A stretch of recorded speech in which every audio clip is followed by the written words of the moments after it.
Bismillahirrahmanirrahim. Assalamualaikum warahmatullahi wabarakatuh. 105,8 Radio Sip FM, inspirasi keluarga Anda. Selamat pagi kembali keluarga Sip. Apa kabar Anda di pagi hari ini? Semoga selalu bersemangat ya, karena pembahasan kita di hari ini bakalan seru dan mungkin akan relate juga dengan kehidupan sehari-hari, bahkan atau mungkin sudah ada korban juga. Dan seperti informasi sudah kita sharing keluarga Sip ya. Di sini kita akan bahas terkait dengan sebuah tema. Jadi masih di dalam rangkaian dialog sosial budaya di edisi Rabu 17 Juli 2024. Masih bersama dengan sahabat Syarenda Tia Zara hingga 1 jam ke depan keluarga Sip kita akan membahas terkait dengan viral Ipar Adalah Maut movie. Dan juga bagaimana sebenarnya adat dan juga Baipa Babisan ya di Minangkabau gitu ya. Sudah hadir di studio keluarga Sip narasumber kita Ibu Dr. Widaningsi MSI sebagai Kepala Pusat Riset Kearifan Lokal Universitas Negeri Padang. Kita coba sapa dulu. Assalamualaikum warahmatullahi wabarakatuh Bu Wir. Waalaikumsalam warahmatullahi wabarakatuh. Iya, apa kabar Ibu, sehat? Sehat, alhamdulillah. Ya, gimana nih perjalanan nih Bu, kemarin baru balik dari luar provinsi ya? Iya, pergi penelitian. Iya. Di masyarakat Kajang, Kumba, Sumatera, Sulawesi Selatan. Sulawesi Selatan ya, ini kayak ada cerita seru di balik perjalanan ya. Karena ini meneliti ya Bu ya, ada satu hal yang harus diriset tentang hutan larangan ya, seperti pembahasan kita di 2 minggu yang lalu. Nah keluarga Sip, untuk Anda yang bertanya terkait dengan Baipa Babisan di Minangkabau ini, boleh langsung saja nanti japri di WhatsApp kita atau mungkin bisa DM di Instagram kita ya di @sipfm. Nah keluarga Sip, Baipa Babisan atau mungkin kalau kita kaitkan dengan viral film Ipar Adalah Maut ini sebenarnya diangkat dari kisah viral di media sosial dan memang menarik perhatian banyak orang ya Bu Wir. Bahkan ini sempat jadi perbincangan umum juga, sehingga kalau kita lihat dari kolom komentar ini banyak kisah lainnya gitu. Kisah lainnya tidak hanya Ipar saja tapi banyak gitu ya, ada mertua adalah maut gitu ya, banyak lagi nih cerita-cerita lainnya. Dan film ini memang mengangkat isu perselingkuhan ya antara suami dan juga adik iparnya yang dengan, kalau kita hubungkan dengan budaya Baipa Babisan di Minangkabau. Nah kalau kita lihat Baipa dan Babisan di Minangkabau ini merupakan dua peran penting ya dalam sistem kekerabatan matrilineal Minangkabau. Dan kita lihat bahwasanya dalam budaya Minangkabau, Baipa ini memiliki tanggung jawab untuk menjaga dan melindungi keluarganya, termasuk mungkin adik ipar gitu ya keluarga Sip ya. Namun di film Ipar Adalah Maut ini malah sebaliknya gitu ya, ini tanggung jawab menjaganya ini malah tidak sesuai dengan kaidah dalam Islam, bahkan di Minangkabau khususnya gitu. Kalau kita kaitkan Uni, kenapa bisa terjadi? Kalau mungkin lebih kita kaitkan dengan film tadi ya, film Ipar Adalah Maut. Kenapa hal ini bisa terjadi gitu Uni? Apa yang menjadi penyebab atau faktor utama hal ini bisa dilakukan atau sampai keluar dari hal yang semestinya gitu? Iya, sebenarnya kan di antara kita persoalannya adab laki-laki dan perempuan itu sebenarnya bahwa ada harus jarak dengan perempuan yang selain mahram kita. Jadi kalau kasus itu kan dia kan bukan muhrim, bukan muhrim dari yang laki-laki itu. Artinya Allah pun juga sudah melarang kan bahwa antara laki-laki dan perempuan itu ada hijab yang sangat kuat, hubungan laki-laki, dan tidak boleh dekat, nggak boleh sering bertemu dengan secara intim gitu. Kemudian tidak boleh bercanda, sebenarnya itu gitu. Nah di kasus itu kan kita melihat awalnya dia sudah, dari kasus film itu kan kita lihat bahwa awalnya sudah berusaha menjaga gitu kan. Dia mengatakan tolong misalnya adikmu berpakaian lebih tertib gitu kan. Tapi situasinya itu mengarahkan ke situ. Allah sudah bilang jangan berdua-duaan karena kalau ketiganya adalah setan. Nah itu kan sudah, itu kalau dari Islam gitu kan, bahwa memang kita tuh memang ada hijab yang sangat kuat antara laki-laki dan perempuan yang bukan mahram. Sekalipun itu adik dari istri kita. Orang sering membahasakan, oh adikku juga gitu. oh saudaraku juga, tapi kita nggak tapi harus mengatakan bahwa itu bukan muhrim. Nah, sebenarnya dalam adat Minangkabau pun juga juga ada aturannya. Kita nggak ada boleh akrab dengan adik dari istri kita gitu. Ada hubungan aturan yang kuat antara ipar dengan adik ipar gitu. Dan dalam Minangkabau sebenarnya kan laki-laki suami kita itu kan, kalau yang konsep tradisionalnya betul laki-laki itu pada siang suami itu kan keluar, kalau pergi keluar, lalu malam baru datang ke rumah si istri, dan dia tidak banyak kontak dengan saudara-saudara perempuannya. Dan memang laki-laki yang sudah balik pun yang anak-anak itu kan udah pergi ke surau. Itu artinya bahwa laki-laki itu dianjurkan lebih banyak berada di luar, beraktivitas di luar rumah, dan hanya momen-momen tertentu berada di rumah. Ya, yang spesifik saja dia ada di rumah. Nah, persoalannya yang di kasus ini dia berada di rumah di saat istri tidak ada, di saat berinteraksi secara dekat, malah pergi bersama-sama. Jadi ada hal, tidak hanya persoalan hukum sebagaimana hukum dari agama, tapi juga hukum adat istiadat atau adab berkeluarga dalam norma-norma sosial juga dilangkahi. Maka situasi sosialnya itu, situasi keadaannya itu mengarahkan dia untuk berhubungan lebih intens. Yang di situ ada masuk yang namanya godaan setan dan sebagainya, terjadilah apa yang menyakitkan, baik bagi si istri tapi juga bagi keluarga besar, tapi juga menyakitkan bagi kita sebagai umat Islam, menyakitkan juga kita orang-orang yang memiliki, sangat menghargai apa artinya keluarga bahagia, keluarga harmonis, keluarga mawadah, sakinah mawadah gitu. Nah, itu kan sesuatu yang kenapa viralnya itu kan berawal dari orang melihat ada tidak hanya persoalan pribadi, tapi ada norma sosial yang dilanggar, norma agama, tapi juga norma sesuatu yang membuat malu orang banyak. Kenapa kok bisa terjadi hubungan yang sangat menyakitkan dalam keluarga, yang sebenarnya keluarga itu marwah besar kita, keluarga itu tempat kehidupan kita yang sebenarnya harus saling menghormati dan saling menghargai, dan ada adabnya, terutama dalam adat Minangkabau. Kita perempuan bagaimana harus duduk, kan di Minangkabau itu kan ada sumbang 12, bagaimana harus duduk, bagaimana harus berpakaian gitu, bagaimana harus berjalan. Nah, hal-hal itu kan kalau dilihat kan adab kita berpakaian. Kalau ada berpakaian ya tetap menutup aurat, walaupun di rumah tetap adatnya tetap menutup aurat, walaupun ada saudara laki-laki, walaupun kita bilang oh saudara, kita berpakaiannya tetap jangan sampai berpakaiannya ada boleh aurat kita dilihat sama saudara kita yang laki-laki, tapi tetap ada koridor-koridor menjaga dari cara berpakaian itu gitu. Nah, berawal kan dari terbukanya aurat, berawal terbuka aurat, kemudian dilihat aurat itu dan memancing.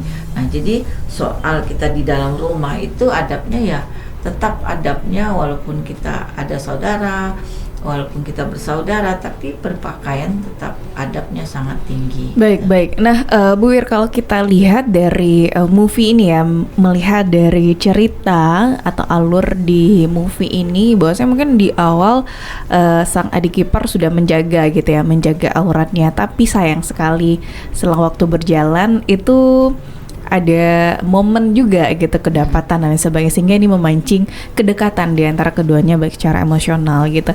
Nah, kalau kita lihat sebenarnya di Minangkabau, Bu Wir, apakah semestinya adik ipar itu diperbolehkan tinggal gitu ya, atau sang adik boleh tinggal di rumah kakak perempuannya sedangkan ada iparnya di sana, atau baiknya seperti apa di Minangkabau?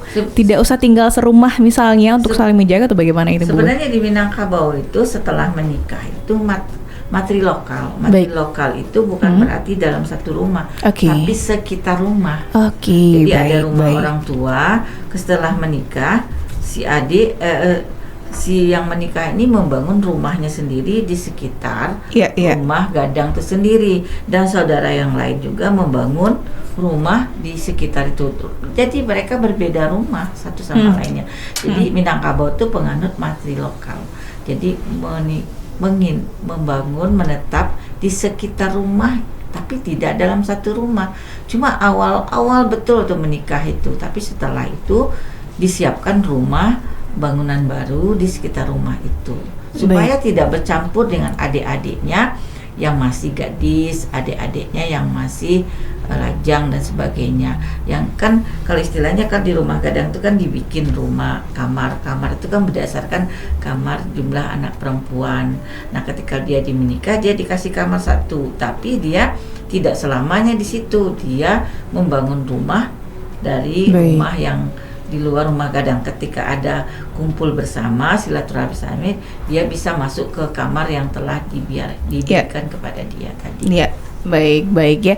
Nah itu dia keluarga sip ya, bahwa suatu hal sudah bisa kita lihat dari melihat movie ini gitu ya. Satu ya bisa kita bandingkan bahwasanya di Minangkabau memang tidak dianjurkan untuk tinggal serumah, tapi malahan di dekat itu ya, di dekat-dekat atau bertetanggaan, tapi masih dalam lingkup lingkungan yang sama gitu ya, tidak satu rumah. Karena sebagaimanapun kita menjaga gitu ya Bu Wira, tapi akan ada kesempatan-kesempatan yang mungkin ini akan menjadi momen tadi gitu ya.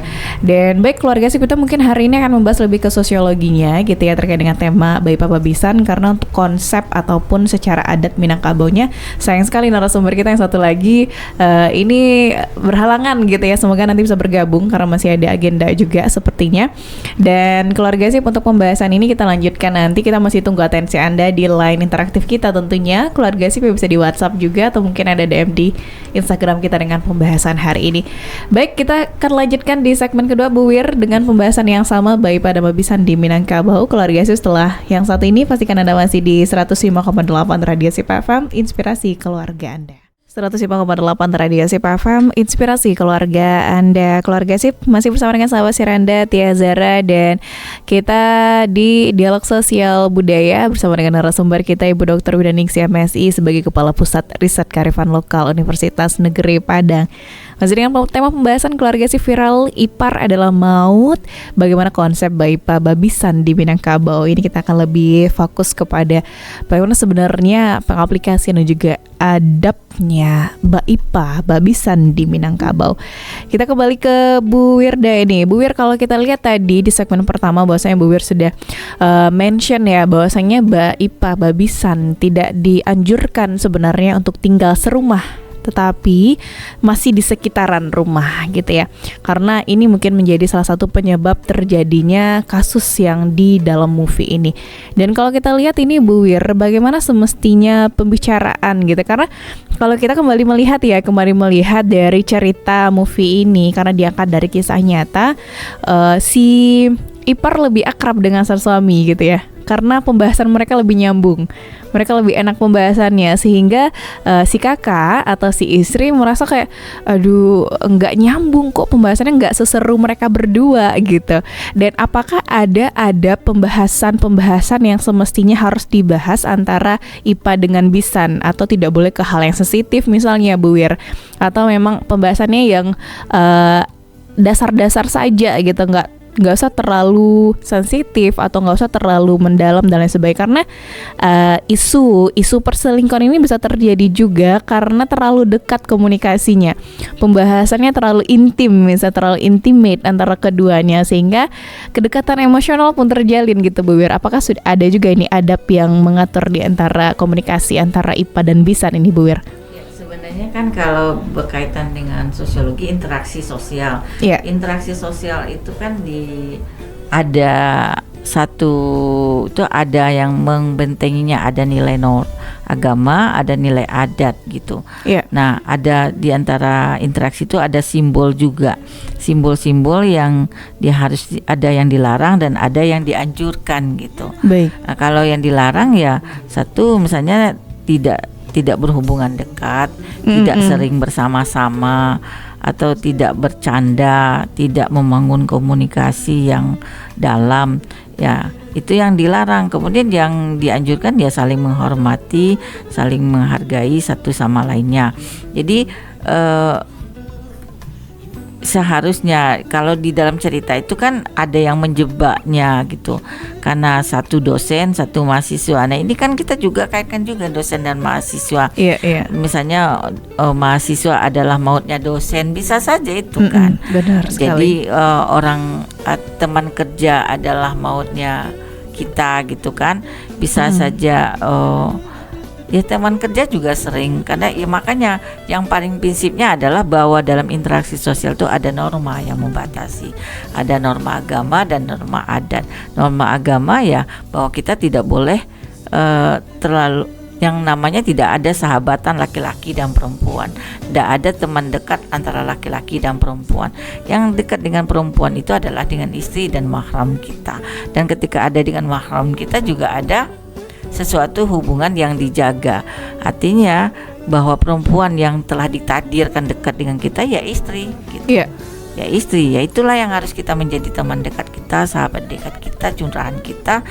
Itulah makanya maha sakral istri itu gitu, karena dialah yang akan menjadi semua berbagai-bagai kebutuhan kita, apakah kebutuhan bercerita, kebutuhan bersahabat, kebutuhan akan seks, atau kebutuhan ingin merasakan perasaan. Ya di istri dan suami itu, di lain itu sudah Allah larang gitu, tidak boleh terlalu dekat dengan ipar, teman dan teman perempuan dan sebagainya. Itu sudah pantangan dan larangannya, tidak hanya oleh nilai agama tapi juga nilai-nilai adat. Nilai-nilai adat kan jelas saja, perempuan kita tidak, laki-laki yang sudah suami istri itu berada dalam kondisi tidak satu rumah dengan keluarga yang ada sekitar rumah gitu. Iya benar-benar. Nah itu sudah kehidupan yang sudah diatur. Cuma kita kalau mau terjaga ya ikutilah aturan-aturan agama itu, aturan-aturan adat itu, bahwa laki-laki dan perempuan itu ada yang sangat hijab, ada yang berjarak, tidak membangun komunikasi yang intens. Nah persoalannya hari ini kita sering mengatakan wajar gitu, kita dekat dengan wajar kok dekat, kita berteman kok, kita cuma anggap saudara. Nggak ada ya, kita anggap sering bilang kita anggap saudara, anggap punya hati. Tapi itu kan sebenarnya itu kan bibit-bibit yang akhirnya ketika tidak terkendalikan akan masuk ke dalam dunia zina. Allah pun juga mengatakan jangan mendekati zina. Jangan mendekati zina itu ya kita tidak membangun keakraban dengan perempuan yang selain istri kita, yang sah gitu, yang sudah ditetapkan, ibu kita dan adik-adik perempuan kita yang lain gitu. Tapi kalau kita membangun keakraban, keramahan, kegembiraan dan kenyamanan dengan perempuan, itu menjadi pintu gitu, pintu yang akan terbuka untuk mengarah kita melakukan perselingkuhan. Sebenarnya orang bilang selingkuh itu tanpa sadar, ya itu karena kita membuka pintu. Kalau pintu nggak dibuka ya nggak terbuka. Soalnya kita membuka pintu, menyuruh masuk. Ketika masuk itu sulit dikendalikan. Nah ketika sulit mengendalikan itu risikonya besar. Kadang-kadang kenikmatan yang sebentar, kenikmatan yang sesaat, tapi dampaknya itu tidak hanya dampak psikologis, tapi dampak keluarga, dampak sosial. Kan artinya tidak hanya kepada keluarga inti kita, tapi keluarga besar juga. Kalau dalam beberapa diskusi itu akan menghabiskan energi kita dengan masalah-masalah itu yang tidak pernah selesaikan, dan itu akan menghambat rezeki kita, akan menghambat kepositifan diri kita dalam berkehidupan. Jadi lebih baik kita mencegah gitu, lebih baik kita preventif terhadap arah-arah yang keselingkuh. Allah pun juga udah bilang jangan mendekati zina gitu, jangan mendekati hal-hal yang seperti itu, kan sudah diajarkan. Nah ketika kita mau apa yang menjadi aturan agama, aturan adat, aturan sosial, bahwa ada adab-adab kita di dalam hubungan suami istri, apakah itu ipar, apakah saudara perempuan, apakah yang lain-lainnya, tetap ya tanda kutip kita menjaga kehormatan masing-masing. Baik, luar biasa. Ini bisa kita tarik beberapa poin penting keluarga sip ya terkait dengan adab Baipa Babisan ya. Semestinya harus saling menjaga, melindungi gitu ya. Unit. Terus kemudian saling menghormati. Tadi Bu Wira sudah mention juga saling menghormati bahwa ini adalah suami dari kakakku gitu ya. Karena kalau kita lihat dari movie-nya ini ada trauma masa kecil gitu ya, ketidaksukaan dengan kakak selalu dibanggakan di lingkungan gitu ya. Akhirnya ia merasa bahwa ini salah satu cara mungkin dia bisa menang dari kakaknya gitu. Jadi ada cerita juga ternyata di balik itu ada traumanya di masa kecil. Kalau itu pernah kalau kaitkan dengan teori pendidikan anak. Iya. Kalau teori pendidikan anak kita semua anak harus juara kita anggap. Jadi tidak ada anak yang tidak dipuji. Jadi sekecil apapun yang dilakukan memang harus dipuji itu anak gitu, karena dia tidak merasa kalau dipuji itu dia mendapat penghargaan. Dan kedua, jangan membandingkan antara satu anak dengan yang lain. Nah, membandingkan anak satu dengan lain itu dari beberapa penelitian yang ada memang berbahaya gitu, karena kalau sudah menimbulkan kecemburuan, dan itu kan waktu pola pengasuhan waktu kecil, dan waktu kecil itu terbentuk kepribadian seperti itu dan akan pengaruh ketika sudah besar. Benar. Jadi ini kalau kita mau ambil hikmah dari film ini, lakukanlah pola pengasuhan yang satu catatannya adalah semua anak kita adalah juara. Tidak ada kita menganggap anak satu anak pintar dan satu anak kurang. Yang kedua, jangan membandingkan antara satu anak dengan yang lain gitu.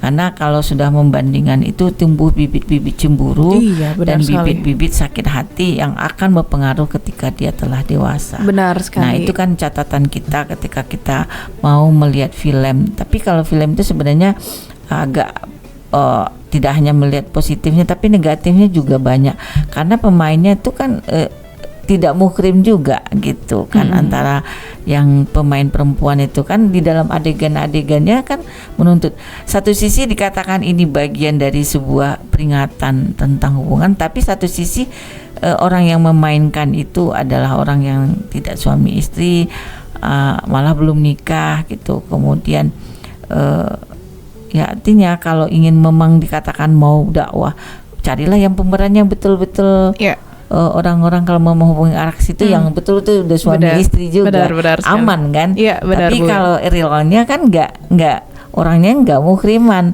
bisa saja memancing-mancing dia sendiri terjadi seperti itu kan, bahaya juga. Benar itu dari animo masyarakat. Dan memang faktanya terjadi pro kontra terkait dengan movie itu gitu ya, Bu Wir. Mungkin karena penjelasan Bu Wir tadi ya, pemainnya itu juga tidak muhrim gitu ya, dan juga adegannya lumayan menakutkan gitu ya. Tapi ini dilihat dari positifnya seperti yang kita rasakan bersama. Dan selain dari itu mungkin adab Baipa Babisan gitu ya Bu Wir, yang menjaga, melindungi, saling menghormati, juga menjaga jarak. Tadi ada interaksi, bercanda jangan terlalu berlebihan gitu ya Bu Wir. Terus menghindari pembicaraan yang sensitif, pembicaranya ya sudah sebatas wajarnya saja, dan kemudian memperhatikan batasan tadi, karena konteksnya karena sudah tinggal serumah gitu, jadi agak susah menjaga batasan. Sering ketemu, ditambah sang istri bekerja di luar, intensitas lebih intens antara suami dan juga adik iparnya. Dan kalau itu kita bahas soal batasan, mungkin sudah di luar batasan gitu. Nah Bu Wir, ada juga pesan-pesannya juga ya, ketika kita istri sudah sibuk, tetap yang namanya suami itu adalah bagian dari tanggung jawab kita. Ada kewajiban, mungkin salah satunya juga istrinya aktif gitu. Ketika aktif lupa memperhatikan, sehingganya ya itu juga banyak juga pesan yang mau disampaikan di situ gitu. Iya benar-benar luar biasa. Dari movie ini banyak hal yang menjadi reminder sebagai alarm juga bagi kita gitu. Apalagi Tia sekarang konteksnya sebagai istri sibuk di luar, oh ternyata ada suatu hal yang bisa menakutkan yang terjadi di luar, ada ipar atau tidak di rumah gitu ya. Mungkin di antara kita berdua pun juga akan jadi sebuah permasalahan karena sang istri terlalu sibuk di luar gitu. Jadi mesti harus paham kembali bahwa konteks dan juga konsep sebagai sebagai seorang istri, apa yang semestinya harus diberikan kepada sang suami gitu ya. Dan ini sudah mulai di pukul 11 waktu Indonesia Barat nih Bu Wir, boleh kita ke closing statement dengan pembahasan kita di hari ini terkait juga ini mungkin sebagai pesan juga bagi kita di luar sana bahwa bagaimana semestinya adab pababisan di Minangkabau. Ya, terima kasih. Cuma yang pesan Bu Wir, adab babisan itu sebenarnya banyak aturannya. Tapi Bu Wir mau ngangkat satu lagi, setiap film itu harus tetap kita memfilter apa nilai-nilai yang disampaikan dari film itu dan akhirnya membangun konstruksi tersendiri di dalam masyarakat.